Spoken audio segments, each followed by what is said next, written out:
Hi viewers, আসসালামু আলাইকুম। সবাই কেমন আছেন? আলহামদুলিল্লাহ আমি ভালো আছি। তো নতুন একটা ভিডিও নিয়ে চলে আসলাম আপনাদের মাঝে। তো প্রথমেই দেখতে পাচ্ছেন আমি একটা ছোট্ট খাট্ট কড়াই, এটা আমি ওই দিন কিনে নিয়ে আসছি।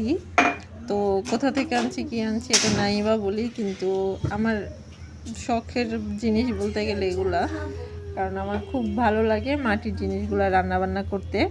তো এই তো এটা আনছি আমি চা খাওয়ার জন্য, কারণ আমি চা খেতে খুব ভালোবাসি। আমি একটু চালাবাড়ি বলতে গেলে। তো যাই হোক, তো এটা আমি আনছি চা বানানোর জন্য। যেই চাচার থেকে কিনে নিয়ে আসছি উনি বলছে যে মা এটা নিয়ে যাও, এটা চা রান্না করলে খুব ভালো হয়। আর এটা চা রান্না করার জন্যই আমরা বাসায় এটা দিয়ে চা রান্না করে খাই আমাদের বাসে। তো যে উনি বিক্রি করে উনি বলতেছে, তো এটাই নিয়ে আসলাম। আর আজকে চা রান্না করার ট্রাই করলাম, তো দেখলাম ভালোই, খুবই টেস্ট মাটির হাঁড়ির চা।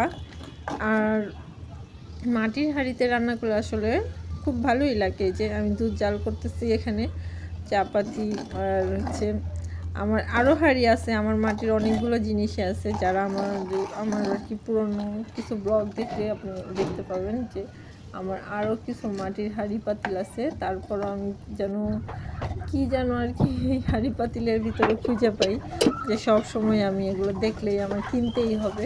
তো যাই হোক, এটা নিয়ে আজকের ভিডিও করলাম। চা রান্না দেখালাম আপনাদেরকে, মাটির হাঁড়িতে কীভাবে চা রান্না করা হয়। আর এটা হচ্ছে অনেকটাই ছোট, খুবই ভালো লাগছে, কিউট কিউট একটা মাটির হাঁড়ি। আর সাথে যে ঢাকনাটাও কিনছি আমি।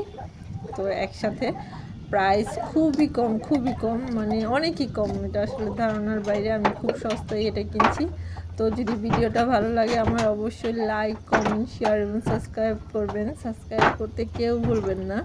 আর যারা চা পছন্দ করেন অবশ্যই আমাকে একটা করে লাইক এবং সাবস্ক্রাইব করবেন এবং কমেন্টস করবেন যে কে কে এরকম মাটির হাঁড়ির চা পছন্দ করেন, খেতে ভালোবাসেন। তো এই তো আমার চাটা রেডি হয়ে গেছে। চাটা খুবই টেস্টি ছিল আর খুবই স্বাদের ছিল।